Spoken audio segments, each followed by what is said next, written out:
കാരുണ്യാഭിഷേകം, ആരാധിക്കുന്ന ജീവിതങ്ങളിൽ കാരുണ്യാഭിഷേകം, കാരുണ്യാഭിഷേകം. ഈശോയിൽ പ്രിയമുള്ളവരെ, നമ്മൾ ഈ നോമ്പിൻ്റെ ഈ 3 ദിവസങ്ങളിൽ ആദ്യത്തെ ദിവസം നമ്മൾ കണ്ടത് ആരാധനയും ആഹാരവും തമ്മിലുള്ള ഒരു ബന്ധമാണ്. ആഹാരത്തിലൂടെ നാം ദൈവത്തിൽ നിന്ന് അകന്നു പോകുന്ന സംഭവമാണ് കണ്ടത്. രണ്ടാമത്തെ ദിവസം കണ്ടത് ആരാധനയും അധികാരവും തമ്മിലാണ്. ആരാധനയിൽ അധികാരം വന്നാൽ അവിടെ സാത്താൻ നമ്മെ പരാജയപ്പെടുത്തും. മൂന്നാമത് ഈശോയുടെ പ്രലോഭനം നമ്മൾ കാണുന്നത്, അവനെ ഒരു മലയിലേക്ക് കൊണ്ടുപോയി ലോകത്തിലെല്ലാ രാജ്യങ്ങളും അതിൻ്റെ മഹത്വം കാണിച്ചു കൊടുത്തിട്ട് പറഞ്ഞു, നീ എന്നെ ആരാധിച്ചാൽ. അപ്പം മൂന്നാമത്തെ പ്രലോഭനം ആരാധനയും ആത്മീയതയുമാണ്. എന്താണ് ഇതിൻ്റെ പ്രത്യേകത?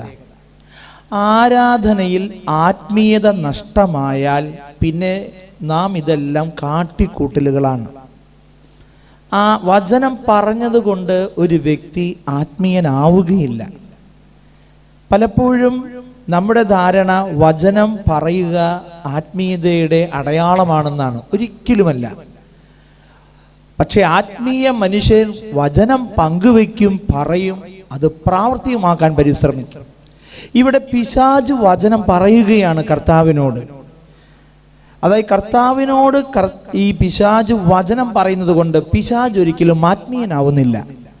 നമ്മുടെ ജീവിതത്തിൽ ആത്മീയത ചോർന്നു പോയാൽ നമുക്ക് ആഘോഷങ്ങളുണ്ട്, ആരാധനയിലെല്ലാം നമ്മൾ ചെയ്യും, പക്ഷെ നഷ്ടപ്പെട്ടു പോകാതെ സൂക്ഷിക്കേണ്ടത് ആത്മീയതയാണ്.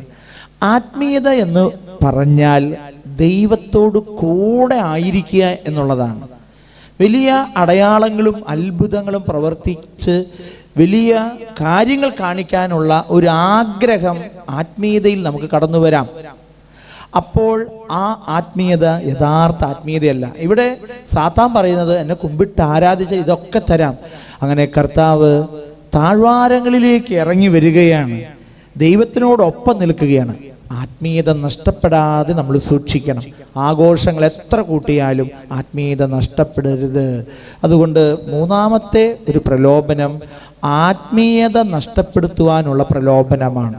നമ്മുടെ ആത്മീയത ദൈവത്തിനോട് ചേർന്ന് നിൽക്കുന്നതാണ്, ദൈവത്തോടൊപ്പം നിൽക്കുന്നതാണ്. ദൈവമാണ് നമ്മുടെ ലക്ഷ്യം. ദൈവത്തെ മഹത്വപ്പെടുത്തുകയാണ് നമ്മുടെ ദൗത്യം.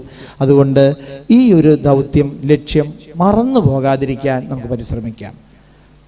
കർത്താവായ ഈശോയെ, ഞങ്ങൾ പലപ്പോഴും മതാത്മകതയും ആത്മീയതയും തെറ്റിദ്ധരിക്കാറുണ്ട്. ആഘോഷങ്ങൾ, ആചാരങ്ങൾ ആത്മീയതയാണെന്ന്. പക്ഷെ ആഘോഷങ്ങളും ആചാരങ്ങളില്ലെങ്കിലും ഹൃദയത്തിൽ ദൈവത്തെ നഷ്ടപ്പെടാതെ സൂക്ഷിക്കാൻ, കർത്താവിനെ തള്ളിപ്പറയാതെ സൂക്ഷിക്കാൻ, എല്ലാ മഹത്വവും ദൈവത്തിന് കൊടുക്കാൻ കൃപയുണ്ടാകണമെന്ന് താഴ്മയോടെ പ്രാർത്ഥിക്കുന്നു. മരണത്തെ ജയിച്ചെഴുന്നേറ്റവൻ യേശുനേ, യേശുനേ. എല്ലാ മുട്ടും മടങ്ങും, എല്ലാ നാവും പാടിടും, യേശു മാത്രം കർത്താവെന്ന്. എല്ലാ മുട്ടും മടങ്ങും, എല്ലാ നാവും പാടിടും, യേശു മാത്രം കർത്താവെന്ന്. കുഞ്ഞാടേ വാഴ്ത്തുക, അവൻ ജീവൻ നൽകി വീണ്ടെടുത്തല്ലോ. കുഞ്ഞാടേ വാഴ്ത്തുക,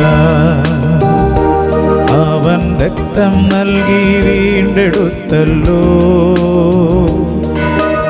എല്ലാ മുട്ടും മടങ്ങും, എല്ലാ നാവും പാടിടും, യേശു മാത്രം കർത്താവെന്ന്. പരിശുദ്ധ പരമദിവ്യ കാരുണ്യത്തിന് എന്നേരവും ആരാധനയും സ്തുതിയും പുകഴ്ചയും ഉണ്ടായിരിക്കട്ടെ. പരിശുദ്ധ പരമദിവ്യ കാരുണ്യത്തിന് എന്നേരവും ആരാധനയും സ്തുതിയും പുകഴ്ചയും ഉണ്ടായിരിക്കട്ടെ. പരിശുദ്ധ പരമദിവ്യ കാരുണ്യത്തിന് എന്നേരവും ആരാധനയും സ്തുതിയും പുകഴ്ചയും ഉണ്ടായിരിക്കട്ടെ.